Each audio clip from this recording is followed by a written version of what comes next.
سورہ رحمان اس کو زینت القرآن کہا جاتا ہے، قرآن کی زینت ہے، اور اللہ کریم نے اس میں اپنی مخلوقات میں سے دو مخلوق سے یہ پوچھ رہا ہے، ایک جنات سے اور ایک انسانوں سے۔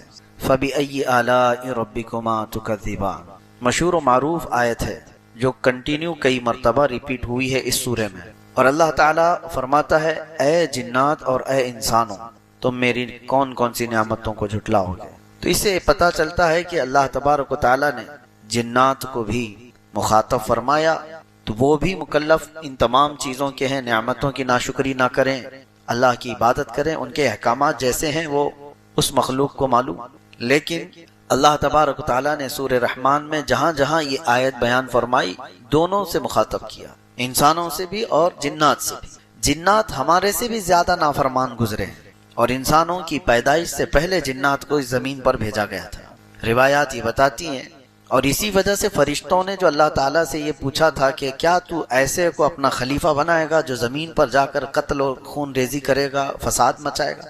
جب اللہ تعالیٰ آدم علیہ السلام کو پیدا کر رہا تھا تو فرشتوں نے یہ سوال کیا تھا، تو انہوں نے کیا دیکھ کر کے سوال کیا؟ فرشتوں کو کیا پہلے سے کس چیز کا علم تھا؟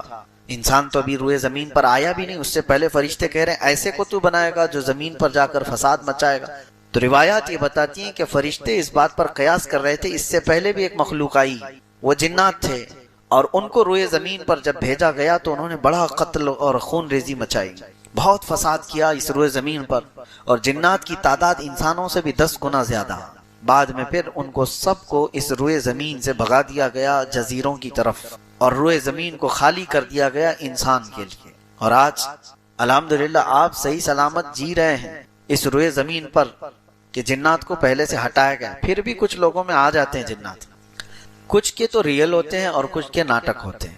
جنات کا آنا جانا ہے، لیکن ان کو اتنے اختیارات نہیں ہیں جتنے آپ کو یہاں پر دیے گئے۔ قرآن میں اللہ نے آپ سے کہا کہ تم اشرف المخلوقات ہو، وَلَقَدْ كَرَّمْنَا بَنِي آدم، اللہ فرماتے ہم نے آدم کی اولاد کو تاج کرامت عطا کی، عزت عطا کی۔ وَحَمَلْنَاهُمْ فِي الْبَرِّ وَالْبَحْرِ، ہم نے خشکیوں میں اور تریوں میں اس کو طاقت دی ہے۔ وَفَضَّلْنَاهُمْ عَلَى كَثِيرٍ مِّمَّنْ خَلَقْنَا تَفْضِيلًا، اللہ فرماتا ہے ہم نے جتنی مخلوق بنائی ان میں سب سے اس کو افضل بنایا۔ لَقَدْ خَلَقْنَا الْإِنسَانَ فِي أَحْسَنِ تَقْوِيمٍ، ہم نے انسان کو سب سے اچھی صورت میں بنایا۔ اللہ کی یہ پسندیدہ مخلوق، اللہ کی چنندہ مخلوق انسان ہے۔ رہی بات جنات کی، تو انہوں نے سرکشی کی، نافرمانیاں کی، لیکن ان میں بھی بہت سارے فرما بردار ہوئے۔ اللہ کے رسول صلی اللہ تعالیٰ علیہ وسلم کے بتانے سے ہمیں پتہ چلتا ہے، حضور نے فرمایا یہ سورہ رحمان میں نے جنات کے سامنے بھی تلاوت کی تو وہ تم سے اچھا جواب دے رہے تھے، یعنی وہ رو رہے تھے اور گڑ گڑا رہے تھے اور یوں کہتے تھے کہ اے اللہ ہم تیری کسی نعمت کی ناشکری نہیں کرتے، ہم تیری کسی نعمت کو نہیں جھٹلاتے۔ تو ان آیتوں کے جواب میں دل سے آدمی کو یہ کہنا چاہیے جب بھی یہ تلاوت ہو، فَبِأَيِّ آلَاءِ رَبِّكُمَا تُكَذِّبَانِ، تم کون کون سی نعمتوں کو میری جھٹلاؤ گے۔ تو آپ دل میں یہ اللہ کریم کی بارگاہ میں عرض کریں، لا نکذب بآیاتک یا اللہ، اے اللہ ہم تیری کوئی نشانی کو نہیں جھٹلاتے، ہم تیری کسی نعمت کا انکار نہیں کرتے۔ یہ تو عربی میں ہے، جبکہ سورہ والتین جب پڑھتے تھے میرے آقا صلی اللہ تعالیٰ علیہ وسلم، اس کی آخری آیت کیا ہے؟ الیس اللہ باحکم الحاکم، جس کا مطلب ہوتا ہے کیا اللہ احکم الحاکمین نہیں ہے، سارے حاکموں کا حکم نہیں ہے اللہ۔ آیت یہاں پر ختم ہو گئی، سورہ بھی ختم ہو گئی، لیکن روایات یہ ملتی ہیں کہ اس کے جواب میں میرے آقا فرماتے ہیں بلا وانت احکم الحاکم، کیوں نہیں مولا تو ہی احکم الحاکمین۔ تو قرآن پڑھنے کے بعد معنی اگر آپ کو سمجھ میں آئے تو ان آیتوں کے بعد آپ کے دل کا یہ اظہار ہو، تبھی تو آپ کی رغبت ہوگی قرآن کی طرف سے، ورنہ تو کھجاتے ہوئے تلاوت سنتے رہے تو کیا خبر قاری کیا پڑھ کے چلا گیا۔ تو سورہ رحمان میں اللہ تبارک و تعالیٰ نے شروعات کہاں سے فرمائی؟ الرحمن، اتنا تو مسلمانوں کو پتا ہونا چاہیے، الرحمن علم القرآن، اس کے بعد خلق الانسان علمہ البیان۔ یہ 4 ہی آیتیں میں بتاتا ہوں آپ کو، 4 ہی آیتوں کے بارے میں شروع۔ الرحمن، رحمان وہ اللہ ہے، رحمان علم القرآن، اس نے قرآن سکھایا۔ علم القرآن کا مطلب ہوا قرآن سکھایا، یہاں پر کس کو سکھایا ہے کچھ نہیں ہے۔ الرحمن علم القرآن، دوسرے نمبر پر آیت ہے، رحمان ہے جس نے قرآن سکھایا۔ تیسرے نمبر پر آتی ہے خلق الانسان، پھر انسان کو پیدا کیا، انسان کو پیدا کیا۔ رحمان ہے، اس نے قرآن سکھایا، انسان کو پیدا کیا۔ انسان کو پیدا کرنے والی آیت بعد میں ہے، قرآن سکھانے والی پہلے ہے۔ تو پہلے کس کو سکھایا گیا؟ پھر وہ رحمان ہے، قرآن سکھایا، کس کو سکھایا؟ وہاں تو آیت میں بعد میں آ رہا ہے خلق الانسان، انسان کو پیدا کیا۔ تو انسان کو بعد میں جب پیدا کیا گیا ہے تو قرآن کس کو سکھایا گیا ہے؟ تو اس تفسیر میں آپ دیکھیں گے تو بڑے بڑے فقہا، بڑے بڑے مفسرین اپنی اپنی تفاسیر جو رکھے ہیں، آپ کی آنکھیں کھلی رہ جائیں۔ خلق الانسان سے مراد کون سا انسان ہے؟ وہ آدم علیہ السلام، آدم علیہ السلام کو پیدا کیا۔ اور علم القرآن، قرآن کس کو سکھایا؟ وہ نور محمدی کو سکھایا، جس کا فرمان خود فرمان عالی شان ہے، کنت نبیا وآدم بین الماء والطین، میں تو اس وقت بھی نبی تھا جب آدم کو مٹی اور پانی میں گوندھا جا رہا تھا۔ پتا چلا کہ انسان آدم علیہ السلام اگر یہاں مراد ہیں تو ان کے آنے سے پہلے بھی کوئی تھا، ان کے آنے سے پہلے بھی کوئی تھا۔ وہ کون تھا؟ وہ جو نہ تھے تو کچھ نہ تھا، وہ جو نہ ہو تو وہی تھے۔ وہی ہے اول، وہی ہے آخر، وہی ہے ظاہر، وہی ہے باطن، وہی ہے قرآن، وہی ہے فرقان، وہی ہے طٰہٰ، وہی ہے یاسین۔ لوح بھی تو، قلم بھی تو، تیرا وجود الکتاب، گنبد آبگینہ رنگ تیرے محیط میں حباب۔ حضور پاک صلی اللہ تعالی علیہ وسلم کے متعلق ہی فرمایا گیا۔ اب میں آپ کو ایک بات بتاتا ہوں، نبی پاک صلی اللہ علیہ وسلم نے فرمایا اللہ نے سب سے پہلے چیز کیا پیدا کی؟ سب سے پہلی چیز، حدیثیں الگ الگ، حضور فرماتے ہیں سب سے پہلے پیدا کی جانے والی چیز قلم ہے۔ کیا ہے؟ اور پھر ایک حدیث میں ہے سب سے پہلے چیز پیدا کی گئی ہے لوح۔ لوح کا مطلب وہ تختی جس پر سارے لوگوں کی تقدیریں لکھی گئی۔ تو ایک حدیث میں ہے کہ اللہ کے نبی صلی اللہ علیہ وسلم فرماتے ہیں سب سے پہلے اللہ نے قلم کو پیدا کیا، اور ایک حدیث میں سب سے پہلے اللہ نے لوح کو پیدا کیا۔ اور حدیث جابر میں تو اللہ کے نبی فرماتے ہیں سب سے پہلے اللہ نے میرے نور کو پیدا کیا، حضور کے نور کو پیدا کیا۔ تین حدیثیں ہیں، ایک حدیث میں سب سے پہلے۔ اب آپ بتاؤ پھر پہلے کون سی چیز آئی ہوگی؟ سب سے پہلے تو قلم کہا جا رہا ہے، پھر ایک حدیث میں کہا جا رہا ہے سب سے پہلے لوح ہے، پھر ایک میں کہا جا رہا ہے سب سے پہلے نور محمدی کو پیدا کیا گیا۔ ہے کون سب سے پہلے پیدا کیا ہوا ہے؟ اس کی تطبیق کو سمجھنے کے لیے اقبال کا وہ شعر پڑھنا چاہیے۔ سب سے پہلے لوح پیدا کی گئی کہ قلم پیدا کیا گیا کہ نور محمدی؟ تو وہ ایک شعر میں بتاتے ہیں نہیں نہیں یا رسول اللہ، لوح بھی تو، قلم بھی تو، تیرا وجود الکتاب۔ لوح بھی تو، قلم بھی تو، یعنی جہاں لوح کا ذکر آیا ہے اس سے مراد رسول اللہ کی ذات، جہاں قلم کا ذکر ہے اس سے مراد بھی حضور کی ذات۔ تیرا وجود الکتاب، کتاب بھی یا رسول اللہ صلی اللہ تعالی علیہ وسلم سے مراد آپ ہیں۔ اور پھر یہ سب سمجھنے کے لیے یہ لوح ہو، قلم ہو، کتاب ہو، پھر اعلیٰ حضرت کو پڑھنا ہوگا وہ جو نہ تھے تو حضور پاک صلی اللہ تعالی علیہ وسلم۔ اور ایک حدیث ہے کنتو کنزن مخفیا، اللہ فرماتا ہے میں ایک چھپا ہوا خزانہ تھا، میں ایک چھپا ہوا خزانہ تھا۔ فأردت ان اعرف، اللہ فرماتا ہے میں نے یہ ارادہ کیا کہ میں پہچانا جاؤں یا میرا تعارف کرایا جائے۔ فخلقت الخلق، پھر میں نے مخلوق بنائی، خلق بنائی۔ اب اس خلق سے مراد کون ہے؟ صوفیہ فرماتے ہیں وہ رب ذوالجلال کے حبیب صلی اللہ تعالی علیہ وسلم۔ شکر اس کی اللہ تبارک و تعالیٰ نے فرمایا تم اگر شکر کرو گے لئن شکرتم لازیدنکم، میں زیادہ دوں گا۔ صبر آسان ہے اور شکر مشکل ہے، صوفیہ نے فرمایا۔ حالانکہ شکر میں کیا کرنا کیا ہے؟ صبر دیکھا جائے تو کٹھن ہوتا ہے، برداشت کرنا ہوتا ہے۔ مصیبت آئی خاموش رہنا ہے، کسی چیز کی کمی ہو گئی خاموش رہنا ہے، یہی تو صبر ہے۔ گناہ کی خواہش ہوئی لیکن نہیں کیا، یہی صبر ہے۔ صبر دیکھا جائے تو مشکل ہے، لیکن صوفیہ کرام فرماتے ہیں صبر سے زیادہ مشکل شکر ہے۔ شکر ہے وہ کیسے؟ کہا کہ اس لیے کہ جب خوشیاں آتی ہیں تو عام طور پر انسان ہر چیز بھول جاتا ہے، اسے یاد ہی نہیں رہتا کہ دینے والے کا مجھے شکر بجا لانا چاہیے، وہ بھول جاتا ہے۔ یہی تو ہم نے دیکھا ہے۔ آپ تھوڑا سا تجزیہ کر کے دیکھ لیں اپنی زندگی میں، تھوڑا غور و فکر کر کے دیکھ لیں۔ ہمارے گھروں میں بھی جو کچھ بھی ایکٹیویٹیز ہوتی ہیں، جو معمولات چلتے ہیں، اگر گھر کے اندر کوئی مصیبت آئی تو آپ فاتحہ کروائیں گے، قرآن پڑھوائیں گے۔ میت ہو گئی تو کیا کریں گے؟ سب سے پہلے قرآن پڑھواتے ہیں۔ کسی کی بیماری ہو گئی، نزا کا وقت آیا، کسی کو بلایا، قرآن پڑھوا رہے ہیں۔ بہت سخت بیمار ہے، پانی پڑھ کر کے پھکوا رہے۔ یہ ساری مصیبتوں کے وقت آپ قرآن یا عبادت کی طرف جا رہے ہیں، سجدہ کر رہے ہیں، لیکن کبھی شادی ہو رہی ہے گھر میں، بچے کا عقیقہ ہو رہا ہے، ولیمہ ہے، منگنی ہے، ان سب مواقع پر جو خوشیوں کے ہیں، کب قرآن خوانی ہوتی ہے؟ کب قرآن پڑھا جاتا ہے؟ کیا رب ذوالجلال کی بارگاہ میں پہلے سے کوئی شکرانے کی محفل ہوتی ہے؟ بہت کم دیکھا گیا۔ موت پر، غم پر، بیماری پر دعائیں مانگی تو ضرور جاتی ہیں، قرآن پڑھا تو جاتا ہے، لیکن خوشیوں کے موقع پر بندہ بھول جاتا ہے۔ اسی لیے صوفیاء اکرام نے فرمایا شکر جو ہے یہ مشکل ہے، اور منافق شکر نہیں کر سکتا۔ یہ مومن کو عطا کی ہوئی نعمت ہے شکر کرنا۔ شکر کیسے کریں گے آپ؟ شکر کرنے کا، شکر کے بہت سارے طریقے ہیں، صرف یہ نہیں ہے کہ زبان سے کہہ دیا الحمدللہ، بلکہ تمہارے ہاتھ و پیر بھی شکر بجا لاتے ہیں، تمہاری زبان بھی اور تمہارا دل بھی۔ تینوں طریقے ہیں شکر کے۔ کسی کی زبان چلتی ہی نہیں تو کیا وہ شکر گزار نہیں ہے؟ لیکن اگر اللہ رب العزت کے حوالے اپنے آپ کو کر دیا، دل سے وہ کہتا ہے کہ مولا میرا کچھ نہیں، سب تیرا ہے، وہ دل سے کہہ رہا ہے، اس کے دل کا شکر ہے۔ وہ ہاتھ اور پیر اگر عبادت کے لیے اٹھاتا ہے تو یہ ہاتھوں اور پیروں کی طرف سے اللہ کا شکر ہے، اور پھر زبان سے اگر کہتا ہے تو یہ زبان کا شکر ہے، الحمدللہ۔ اور میرے عزیزو، اللہ تبارک و تعالیٰ کو شکر ہی پسند ہے، اور شکر کا جو سب سے بہترین لفظ ہے وہ کیا ہے؟ شکر کرنے کا اللہ کا سب سے بہترین لفظ کیا ہے؟ الحمدللہ۔ یہی ہے نا؟ آپ کو عادت ڈالی گئی ہے کہ کسی نے بھی اگر آپ سے پوچھا کہ طبیعت کیسی ہے تو آپ کیا کہتے ہیں؟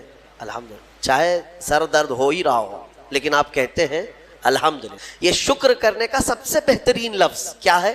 الحمدللہ۔ اب میں آپ کو بتاتا ہوں یہ سب سے بہترین لفظ ہے، اسی لیے دیکھو کہ اللہ نے اپنی کتاب، آخری کتاب قرآن بھی اپنے حبیب پر اتارا تو اس کا سب سے پہلا ورڈ کیا رکھا؟ الحمدللہ۔ الحمدللہ سے پورا قرآن شروع ہوا۔ پھر تم اگر مولا کی بارگاہ میں عبادت کے لیے کھڑے ہوئے، نماز کے لیے رکعت باندھے، امام اگر کہیں سے جہر میں شروع کیا تو کہاں سے؟ نماز میں بھی اگر امام قرات شروع کرتا ہے تو کہاں سے شروع کرتا ہے؟ الحمدللہ سے ہی شروع کرے گا۔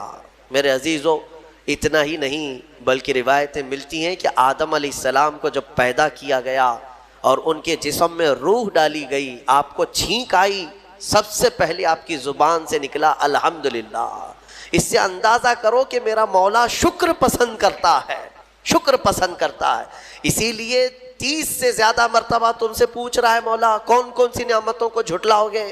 تم اللہ رب العزت کے آگے سیرنڈر ہو جاؤ، سپرد ہو جاؤ کہ مولا نہیں، میں تیری کسی نعمت کا انکار نہیں کرتا۔ تمہیں اندازہ بھی نہیں ہے تمہارے پاس نعمتیں کیا کیا مولا نے دیا ہے، تمہیں اندازہ بھی نہیں ہے۔ وَإِن تَعُدُّوا نِعْمَةَ اللَّهِ لَا تُحْصُوهَا، اللہ فرماتا ہے اگر تم گننا چاہو گے اللہ کی نعمتیں ہرگز گن نہیں سکو گے۔ کیسے گنیں گے؟ ایک بزرگ نے لکھا ہے کہ اگر کوئی طے کر لیا، توجہ چاہتا ہوں، شیخ سعدی رحمۃ اللہ علیہ کے حوالے سے یہ بات ملتی ہے، کسی نے طے کر لیا کہ میں اللہ کی ساری نعمتوں کا شکر بجا لاؤں گا، اس نے جو بھی میری نعمتیں دی ہیں سب نعمتوں کا میں شکر بجا لاؤں گا۔ ٹھیک ہے، تمہاری زبان اللہ نے دیا ہے، یہ ایک نعمت ہے، ناک نعمت ہے، کان نعمت ہے، آنکھ نعمت ہے، ہاتھ ہیں، انگلیاں ہیں، پورے جسم میں ایک ایک عضو اللہ کی نعمت ہے۔ پھر پلس اس کے علاوہ جینے کے لیے جو یہاں پر گھر دیا یہ نعمت ہے، زمین پر چلنے کی طاقت دی یہ نعمت ہے، اور سونے کے لیے ہمیں بستر دیا، پہننے کے لیے کپڑے دیا یہ نعمت ہے، رشتہ دار دیا یہ نعمت ہے، اولاد دیا یہ نعمت ہے، ماں باپ دیا یہ نعمت ہے، اچھے دوست دیا یہ نعمت ہے، اسلام دیا یہ نعمت ہے، ایمان پر رکھا یہ نعمت ہے، اپنے آخری نبی کی امت میں پیدا کیے یہ نعمت ہے۔ یہ ہزاروں نعمتیں ہیں، لیکن اگر تم چلو طے کر لیتے ہو کہ میں اللہ کی ساری نعمتوں کا ایک ہی بات دیگرے شکر بجا لاؤں گا، اے اللہ تو نے مجھے زبان دی الحمدللہ، تو نے مجھے ناک دی الحمدللہ، سب نعمتوں کا شکر کرنے کا اگر کسی نے ارادہ کر لیا تو شیخ سعدی فرماتے ہیں تو پہلے وہ بیٹھ جائے، اس کو اللہ نے جو سانسیں دی ہیں نا یہ سب سے بڑی نعمت ہے۔ ایک سانس اندر جاتی ہے یہ نعمت، سانس باہر نکلتی ہے یہ نعمت۔ اگر تم نے سانس لے لیا نکلی نہیں باہر تو ختم ہو گئی تمہاری زندگی، اور سانس نکلی اندر لے نہیں پا رہے ہو یہاں پر بھی زندگی ختم۔ سانس لینا ایک نعمت، سانس باہر چھوڑنا یہ ایک نعمت۔ شیخ سعدی فرماتے ہیں اور ہر سانس نہیں ہوتی ہے، پرانی سانس نہیں آئے گی، پھر ہر سانس نئی ہے، تو ہر سانس کے بدلے ہی تم اگر الحمدللہ کہتے رہ جاؤ گے تو زندگی گزر جائے گی سانسوں کے شکر پر، باقی نعمتیں ویسی ہی رہ جائیں گی، صرف سانسوں کے شکر پر تو زندگی گزر جائے گی۔ میرے عزیزو، اندازہ بھی نہیں کر سکتے کہ اللہ نے کون کون سی نعمتوں سے نوازا ہے۔ تمہیں پتہ ہے، میں ایک مرتبہ اس چیز کو بھی پڑھا تھا کہ اگر تمہیں سانس خرید کر کے لینا پڑ جائے، ہاسپٹل میں جا کر کے دیکھو آکسیجن کا ایک سلنڈر جو کبھی مریضوں کو لگایا جاتا ہے کتنی قیمت کا ہوتا ہے، دن بھر میں وہ کتنے سلنڈر سانس کھینچتا ہے۔ اس اعتبار سے اگر تمہاری زندگی 60 سال کی ہوئی اور 60 سال تمہیں آکسیجن خرید کر کے لینا پڑا تو تقریباً اس کی قیمت جو ہے کئی 100 کروڑ میں چلی جاتی ہے۔ ایک اندازے کے مطابق 50 سے 60 کروڑ کا آکسیجن تمہیں لگ جاتا ہے۔ تو کیا یہ ہر آدمی کیپیبل ہے اپنی سانسوں کو پیسے سے خرید سکے گا؟ اور رب ذوالجلال نے تمہارے لیے اتنی آسانیاں کی ہیں کہ سانس ایسا نہیں ہے کہ فلاں شہر میں ملتی ہے جا کر کے لائیں اور پھر کھینچیں، تم جہاں ہو تمہاری ناک کے قریب ہوائیں کیا ہے۔ اس رب قدیر نے اتنی بڑی نعمتوں سے تمہیں نوازا، تمہیں اندازہ بھی نہیں ہے۔ اور اسی لیے رب تعالیٰ فرماتا ہے فَبِأَيِّ آلَاءِ رَبِّكُمَا تُكَذِّبَانِ، تم میری کون کون سی نعمتوں کو جھٹلاؤ گے۔ حاتم اصم ایک بزرگ ہے، حضرت حاتم خلیفہ ہارون رشید کے زمانے کے۔ خلیفہ ہارون رشید کے زمانے میں بادشاہ نے ایک مرتبہ ان کو طلب کیا اور پوچھا کہ کچھ نصیحت کیجیے آپ مجھے۔ وہ اکثر بڑے بڑے علماء کو دربار میں بلاتا اور نصیحت حاصل کرتا۔ حضرت حاتم اصم رضی اللہ تعالیٰ عنہ نے بادشاہ سے ایک سوال کیا کہ ہارون، اگر تمہارے ساتھ ایسا ہو جائے زندگی میں اور پیاس کی شدت ایسی ہے کہ تم بلک رہے ہو، اگر تم کو کوئی ایک گلاس پانی دینا چاہے اور وہ پیسوں میں دینا چاہے اور اس آدمی کے علاوہ کسی کے پاس پانی نہیں ہے، تم ایسی جگہ پر پہنچ گئے ہو جنگل میں یا صحرا میں، تو تم اس کو کتنے پیسے دے کر خرید سکتے ہو؟ ایک گلاس پانی وہ بہت بڑی قیمت لگا رہا ہے، تم کو اگر بہت شدت کی ضرورت ہے تو تم کتنا مال دے کر کے خریدو گے؟ خلیفہ ہارون رشید نے کہا میں اپنی آدھی سلطنت بھی دینے کو تیار ہو جاؤں گا ایک گلاس پانی، کیونکہ ضرورت ہے انسان کی، جان بچانا ہے۔ تو حاتم اصم نے کہا ٹھیک ہے، تمہیں پانی تو مل گیا، کبھی ایسا ہوا تمہاری زندگی میں تم نے پانی تو پی لیا، پیٹ بھر کر پی لیا، پیٹ بھر کر کے، لیکن پانی اب نکلتا نہیں ہے، باہر نہیں نکلتا پانی، کوئی صورت ہی نہیں ہے کہ تمہارا پانی باہر آئے، پیشاب بند ہو چکا ہے۔ کوئی ایک حکیم ایسا ہے جو تم سے یہ کہے کہ میں تیرے پیٹ کا پانی باہر نکال دوں گا تو اسے کتنی قیمت دے گا؟ ہارون رشید نے کہا اس کو بھی میں اپنی آدھی سلطنت دے دوں گا، میرا پانی نکالتا ہے۔ تو حضرت حاتم اصم نے فرمایا ہارون، تیری پوری سلطنت کی قیمت ایک گلاس پانی کے برابر ہے، اگر نہ ملے تو آدھی سلطنت اور مل جائے نکالنے کے لیے آدھی سلطنت، تو سوچ وہ رب ذوالجلال بغیر کسی قیمت کے روز تجھے پلاتا بھی ہے اور روز تیرے سے نکالتا بھی ہے، کتنی بڑی نعمت ہے تیرے لیے۔ میرے عزیزو، میں آپ کو ایک چیز بتاتا ہوں، میرے آقا صلی اللہ تعالیٰ علیہ وسلم نے اپنی امت کو سب سے زیادہ اگر دعائیں سکھائی ہیں تو وہ شکر کی دعائیں تلاش کر لینا۔ یہ میرے مطالعے کے اعتبار سے میں آپ کو بتا رہا ہوں، آپ روزمرہ کی زندگی میں جو چیز بھی کرتے ہیں اس میں اللہ کا شکر ہے۔ میرے آقا نے سکھایا، آپ کھانا کھانے کے لیے بیٹھ رہے ہیں، بسم اللہ پڑھ کر کے شروع کیے، کھانا ختم ہونے کے بعد میرے آقا نے سکھایا ہے الحمدللہ الذی اطعمنا وسقانا وکفانا وجعلنا من المسلمین۔ کیا ہے؟ تمام تعریفیں اس اللہ کے لیے، شکر ہے اس مولا کا جس نے ہمیں کھلایا پلایا اور ہمیں ہدایت دیا اور مسلمان بنایا۔ کھانے کے بعد بھی میرے آقا نے یہی سکھایا، کھانے کے بعد تمہیں کرنا کیا ہے؟ یہی ہے۔ اچھا، اور نیند لگ رہی ہے، سونے کے وقت کہا بسم اللہ پڑھ کر کے سو جاؤ، لیکن سو کر کے اٹھتے ہو اگر نیند کھلتی ہے تو میرے آقا فرماتے ہیں یہ پڑھو الحمدللہ الذی احیانا بعد ما اماتنا، الحمد سے ہی شروع ہے، تمام تعریفیں اس اللہ کے لیے جس نے ایک موت کے بعد مجھے دوبارہ اٹھایا ہے۔ آپ کیا سمجھتے ہیں؟ نیند جو ہے موت کی بہن ہے، اگر کوئی سویا مولا چاہے تو اس کی آخری نیند ہو سکتی ہے۔ بہت سارے ایسے ہیں جو سوئے اور پھر اٹھ ہی نہیں سکے، نیند کی حالت ایسی ہوتی ہے کہ وہ آدھی موت کے برابر ہے، اس کو خبر نہیں ہوتی، اسی میں وہ چلا بھی جاتا